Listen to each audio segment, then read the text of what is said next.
అమ్మ రేపు సంక్రాంతి కదమ్మా. అయితే మకర సంక్రాంతి రేపు, మరి సంక్రమణం ఎప్పుడు జరుగుతుందంటారు? సంక్రమణం రేపు ఉదయం 7:35 ఇది మకర సంక్రమణం.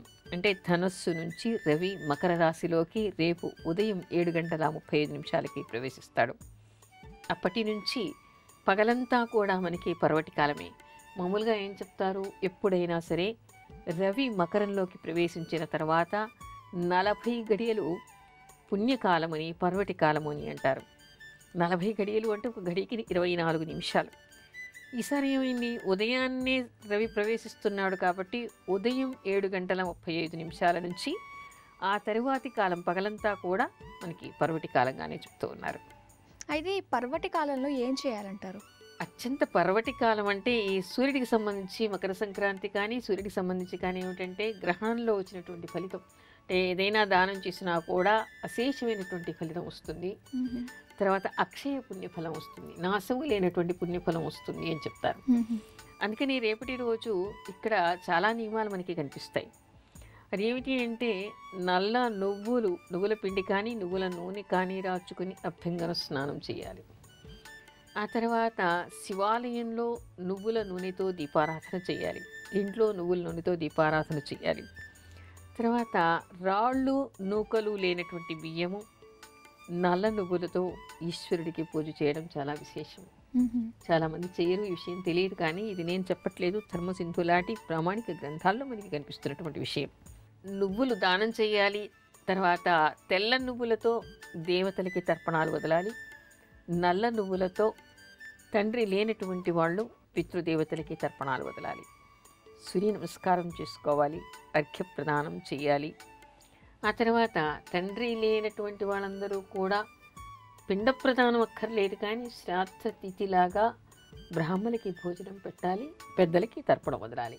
నువ్వులతో వంటకాలు చేసి నివేదన చెయ్యాలి, అందరికీ పెట్టాలి. వీళ్ళు కూడా నువ్వులు తినాలి. అంటే నువ్వులతోనే తిల సంక్రాంతి అని సంక్రాంతికి పేరు. తిల సంక్రాంతి అంటే తప్పనిసరిగా నువ్వులతో వంటకాలు ఉండాలి. సాధారణంగా నువ్వుల లడ్డూలు చేస్తుంటారు, అరిసెలు చేస్తుంటారు, అనేక పిండి వంటకాలు తప్పనిసరిగా నువ్వుల్ని వాడుతూ ఉంటారు. అదేవిధంగా నల్ల నువ్వులతో పితృదేవతలకి, తెల్ల నువ్వులతో దేవతలకి తర్పణాలు వదలాలి. అంతేకాకుండా ఇక్కడ బ్రాహ్మణికి భోజనం పెట్టడం కూడా చాలా విశేషమైనది. ఓకే అమ్మ, ప్రతి చాముండేశ్వరి అనే కాలర్ లైన్లో ఉన్నారు, వారితో మాట్లాడదాం. Hello hello madam. నమస్కారం అండి. నమస్కారం మేడం. చాముండేశ్వరి పేరు మీద రిజిస్టర్ చేసుకున్నారు కదా? అవునండి. ఒకసారి బర్త్ డీటెయిల్స్ కన్ఫర్మ్ చేసుకుందాము. ఓకే. జూన్ 14, 1993 సాయంత్రం 6 గంటలకు తిరుపతిలో పుట్టారు. అవునండి. ఓకే అండి, సమస్య ఏంటో చెప్పండి మేడంతో. ప్రైవేట్ జాబ్ కోసం చూస్తున్నాను మేడం, వస్తున్నాను కదా. ప్రైవేట్ జాబ్ కోసం చూస్తున్నారా? అంటే ఈ మధ్యనే నాది బీటెక్ కంప్లీట్ అయిపోయింది. అంటే గవర్నమెంట్ వద్దనుకొని ప్రైవేట్ చేయాలనుకుంటున్నారా? గవర్నమెంట్ టైం తీసుకుంటుంది కదా మేడం. అవునవును, ఆ ఇంట్లో ప్రాబ్లమ్స్ వల్ల ఏదో ఒకటి మీకు తొందరగా ఉద్యోగం రావాలని. అదే మేడం. అమ్మ, ఏ రోజుల్లో ప్రయాణాలు చేయకూడదు అంటారు, అలాగే ఏ సమయాల్లో కూడా ప్రయాణాలు చేయకూడదు అంటారు? ఇక్కడ ఏ ఏ రోజుల్లో అంటే మనం మామూలుగా చెప్పుకున్నాం కదా, అష్టమి రోజు, నవమి రోజు, అమావాస్య రోజు, పితృతిథి రోజు. అంటే ఎవరికైనా పితృతిథి ఆ రోజు శ్రాద్ధం పెట్టారనుకోండి, ఆ రోజు ప్రయాణం చేసి వెళ్ళకూడదు. భార్యతో కలహించినప్పుడు వెళ్ళకూడదు. అదేవిధంగా ఏం చెప్తారంటే వర్జ సమయంలో బయలుదేరకూడదు. ఇంతేకాకుండా వాతావరణం బాగా లేదని హెచ్చరికలు వస్తున్నప్పుడు, వాతావరణం బాగా లేనప్పుడు కూడా ప్రయాణం చేయకూడదని మనకి శాస్త్రం చెప్తోంది. అలాగే అసలు ప్రయాణం అంటే ఎలాంటిది అంటారు? కొంతమంది ఏంటంటే డ్రైవింగ్ చేస్తూ ఉంటారు, మరి వాళ్ళది నిత్యం ప్రయాణం లాంటిదే, మరి వాళ్ళది ఏ విధంగా చూసుకోవాలంటారు? ఇక్కడ మనకి దేనికి చూసుకోవాలి అనేది, నిత్యము ప్రయాణమే ఉద్యోగంగా ఉన్నటువంటి వాళ్ళు ఉద్యోగం ప్రారంభించేప్పుడు ముహూర్తం చూసుకోవాలి తప్ప రోజు అక్కర్లేదు. అంటే జాయిన్ అయినప్పుడు ఉద్యోగంలో జాయిన్ అయ్యి మొట్టమొదటి డ్రైవ్ తీసుకున్నప్పుడు చూడాలి. మనకి ముఖ్యంగా ముహూర్తాలు ప్రయాణానికి చూసుకునేటువంటిది నిత్యం కాదు, డ్రైవింగ్ చేసేటువంటి వాళ్ళు కాదు చూడాల్సింది. ఇక్కడ యాత్రకి మనకి శాస్త్రం ఏం చెప్తోందంటే, యాత్రకి బయలుదేరినప్పుడు తప్పనిసరిగా ముహూర్తం చూసుకోవాలి. ఆ తర్వాత ముఖ్యమైనటువంటి పనులకు బయలుదేరినప్పుడు ముహూర్తం చూసుకోవాలి. విదేశానికి బయలుదేరినప్పుడు, ఎందుకంటే చిరకాలం అక్కడ చాలా కాలం ఉండేటువంటి అవకాశం కదా, అందుకని దానికి ముహూర్తం చూసుకోవాలి. యుద్ధానికి బయలుదేరినప్పుడు, అంటే యుద్ధానికి ఇప్పుడు అందరూ బయలుదేరటం లేదు, కానీ అలాంటి సంఘటనల కోసం ఎవరితోనైనా ఏవైనా మనం పంచాయతీ కానీ కోర్టుకు కానీ ఇలాంటి వాటికి వెళ్ళినప్పుడు చూసుకోవడం చాలా మంచిది. అంతేకాకుండా అమ్మాయిని కాపురానికి పంపించేటప్పుడు కూడా మంచి ముహూర్తం చూడాలి. అది ముఖ్యమైనటువంటి ప్రయాణం జీవితంలో. అక్కడ స్థిరపడాలి కానీ మళ్ళీ వెనక్కి వచ్చి ఉండకూడదు. అందుకని అలాంటి వాటికి చూడాలి. ఇలాంటివన్నీ కూడా మనం ముహూర్తాలు చూసుకోవాలి. అంతేకాకుండా గోచార రీత్యా కూడా దశ అంతర్దశలు ఏ విధంగా ఉన్నాయి అనేటువంటి విషయాన్ని కూడా మనం గమనిస్తే అక్కడికి వెళ్ళిన తర్వాత మనకి చెడు జరిగింది అనేటువంటి భావన నుంచి మనం బయటపడతాం. అలాగే ప్రయాణానికి బయలుదేరే ముందు ఎలాంటి నియమాలు పాటించాలంటారు? ప్రయాణానికి బయలుదేరే ముందు పాటించవలసిన నియమాలు మనకి అనేకం ఉన్నాయి. వాటిలో ఒకటి ఏమిటంటే మనకి దశాంతర్దశలు, ముఖ్యమైనటువంటి పనులకి మాత్రమే మనకి దశాంతర్దశలు ఎలా నడుస్తున్నాయి, మనకి ఏమైనా యాక్సిడెంట్ అయ్యేటువంటిది ఉందా లేదా అలాంటివి చూసుకోవడమే కాకుండా ఇంట్లో తల్లిదండ్రులకి నమస్కారం చేసి బయలుదేరాలి, గురువులకి నమస్కారం చేసి బయలుదేరాలి, వీలైతే ప్రదక్షిణ నమస్కారం చేసి బయలుదేరాలి. అలా చేసి బయలుదేరితే మనకు ఉండేటువంటి దోషాలు, అపమృత్యు దోషాలన్నీ పోతాయిట. ఎందుకంటే మనకి గణపతి పురాణంలో చెప్పినటువంటి విషయం అదే.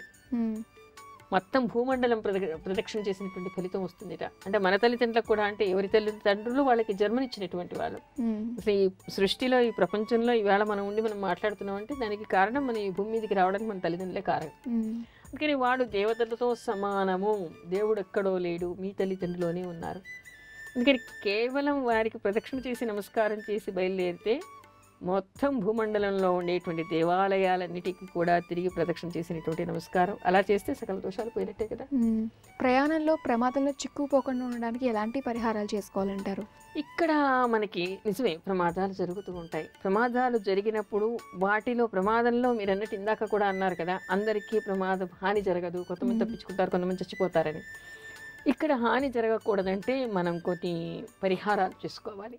అది మృత్యుంజయ జపం చేసుకోవడం, స్కంద కవచం చదువుకోవడం, రుద్ర కవచం చదువుకోవడం, ఇలాంటివన్నీ చేయటం వల్ల మనకి అపమృత్యు దోషాలు పోతాయి. మృత్యుంజయ జపం చేసుకోవడం, ఇలాంటివి చేస్తూ ఉంటే మంచిది. అమ్మ, మనం ప్రయాణంలో పాటించాల్సిన నియమాలు, జాగ్రత్తలు ఏంటంటారు?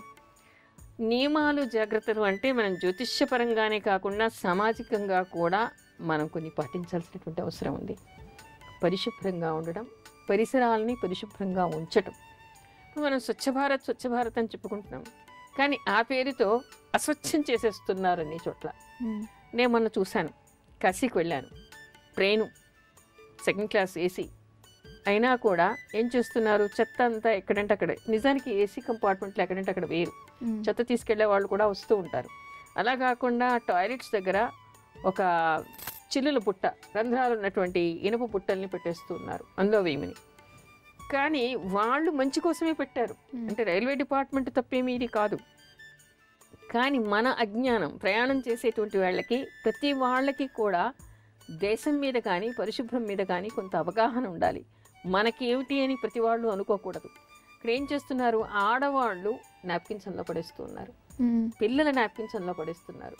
ఎంత అసహ్యంగా ఉంటుంది. ఎవరైనా టాయిలెట్లోకి వెళ్ళాలంటే కడుపులో నుంచి వాంతి వచ్చేలాగా ఉంది. ఇది స్వచ్ఛ భారత అస్వచ్ఛ భారత, మనం ఏం పాటిస్తున్నాము అనే అసహ్యం వేసేలాగా ప్రవర్తిస్తూ ఉన్నారు. స్త్రీలు పురుషులు కూడా మీరు టాయిలెట్స్ని కానీ, ట్రైన్స్ని కానీ, ఫ్లైట్స్ని కానీ, అక్కడ ఉండేటువంటి బస్ స్టాపులను కానీ, బస్సులను కానీ పరిశుభ్రంగా ఉంచేటువంటి ప్రయత్నం చేయాలి కదా. అలాంటిది ఏం చేయటం లేదు. సెకండ్ క్లాస్ కంపార్ట్మెంట్లో ఏసీల్లో కూడా తిన్నవి ఎక్కడంటే అక్కడ వదిలేయటం, అసహ్యంగా చేయడం. ముసలి వాళ్ళు ప్రయాణంలో గబుక్కుని ట్రైన్ దిగుతూ ఉంటారు, దిగగానే అక్కడ తిని అరటితో కలియటం, దాని మీద జారిపడ్డారనుకోండి, వాళ్ళు కాళ్ళు విరిగితే ఎవరు దానికి బాధ్యులు? వేసిన వాళ్లే కదా. మరి మనకి కాలు విరిగితే మనకెంత బాధిస్తుంది? అలాగే ఇతరులకు కూడా మన వలన హాని జరగకూడదని కనీస జ్ఞానం, ఇంగిత జ్ఞానం ఉన్నప్పుడు అలాంటి పనులు చేయరు. ఇంకోటి ఏం చేస్తూ ఉన్నారు, ట్రైన్లలో బస్సుల్లో ప్రయాణించేటువంటి వాళ్ళు తీసుకొచ్చినటువంటి ఆహార పదార్థాలు తింటారు.